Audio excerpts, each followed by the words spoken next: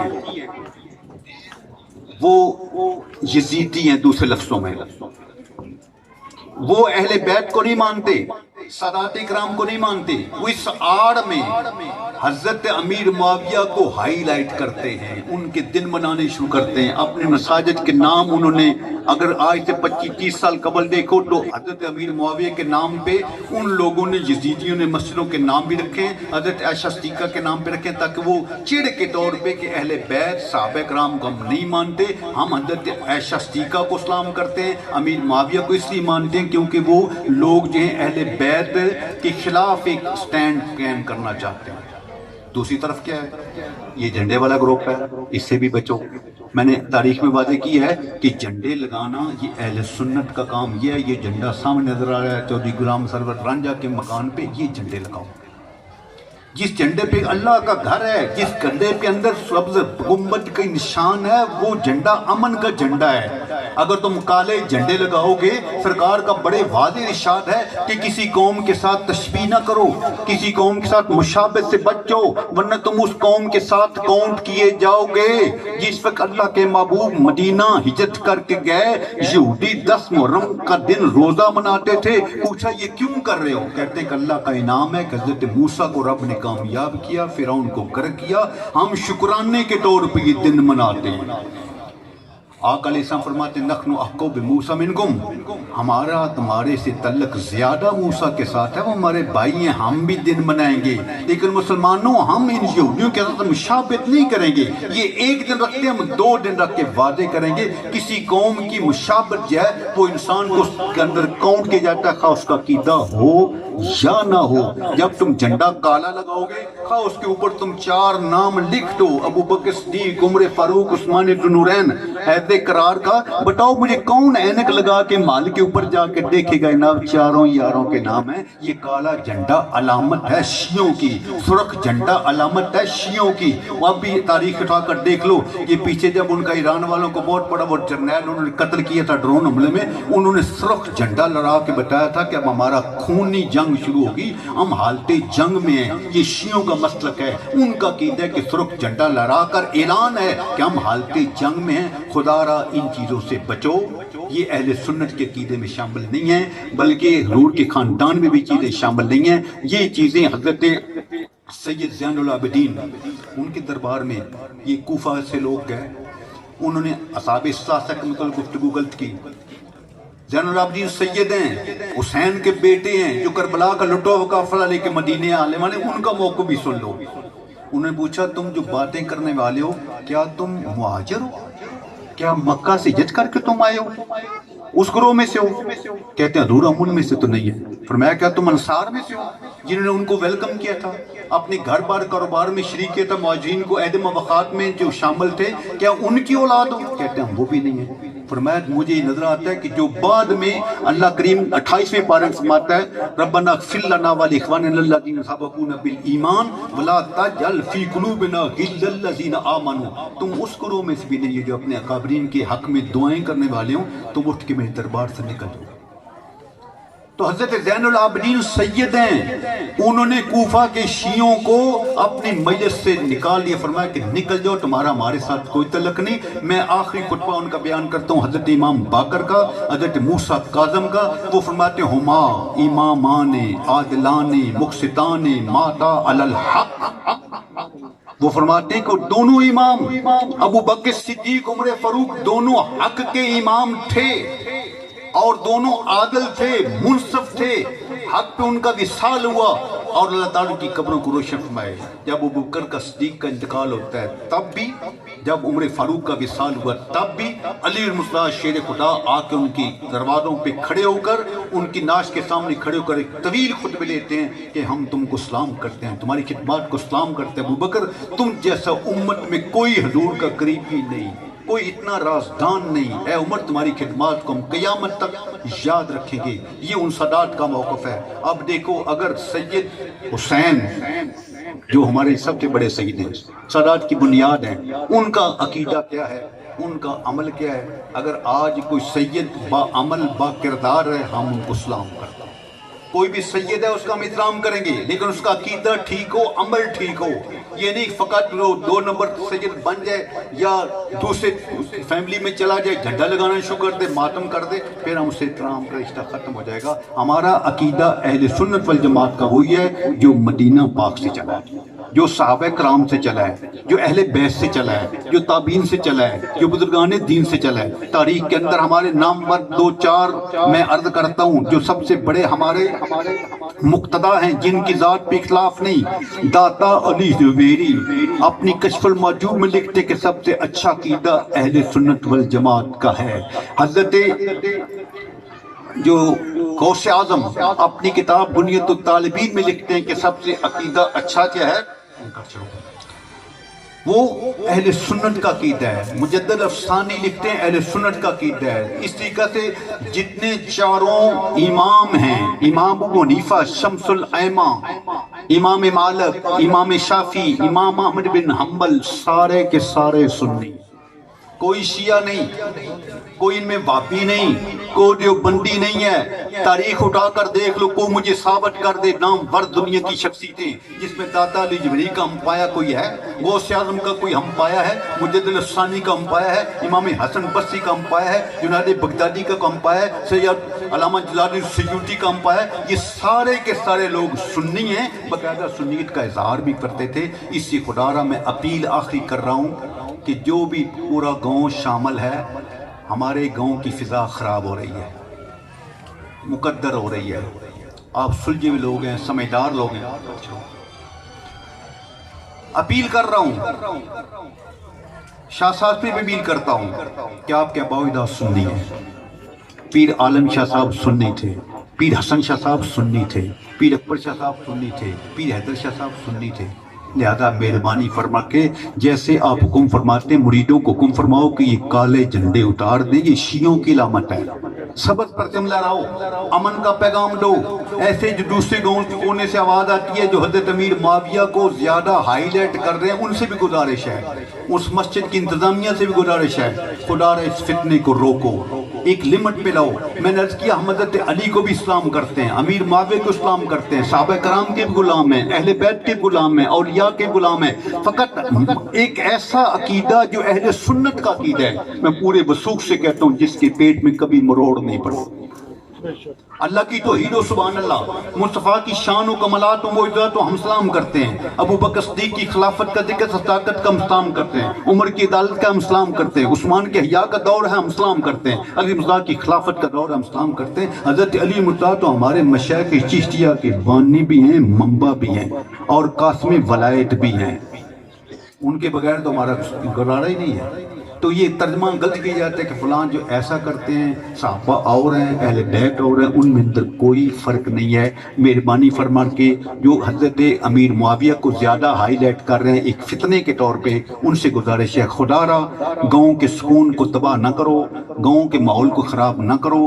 ہم حضرت امیر معاویہ کی میں نشان کی ہے، وہ جنتی بھی ہیں، کاتب وحی بھی ہیں، وہ منشی مصطفیٰ بھی ہیں، رازدانی مصطفیٰ بھی ہیں، لہذا ہم ان کو سلام کرتے ہیں، لیکن اگر فتنے کے طور پہ کھڑے کہ یہ غلط بات، ایسے ہم شاہ صاحب پہ گزارش کرتے ہیں، ان کو سلام کرتے ہیں کہ مہربانی فرما کے مریدوں کو حکم دیں کالے جھنڈے اتار کے سبز لگاؤ، جو ہمارے آباء و اجداد کا طریقہ ہے، جو مدینہ سے جھنڈا ملا ہے وہ سبز سفید ہے، جو صحابہ کرام کا ہے وہ سبز سفید ہے، کالا جھنڈا شیعوں کی علامت ہے، اس سے خدا را گریز کیا جائے۔ تو میری درد بھرنا اپیل ہے کہ یہ امن کا مظاہرہ کیا جائے، سارا گاؤں بیٹھا ہے، جو چیزیں غلط ہیں ان کو غلط کہو، جو ٹھیک ہیں ان کو ٹھیک کہو، صراط مستقیم پہ چلنے کی کوشش کرو تاکہ توازن قائم رہے۔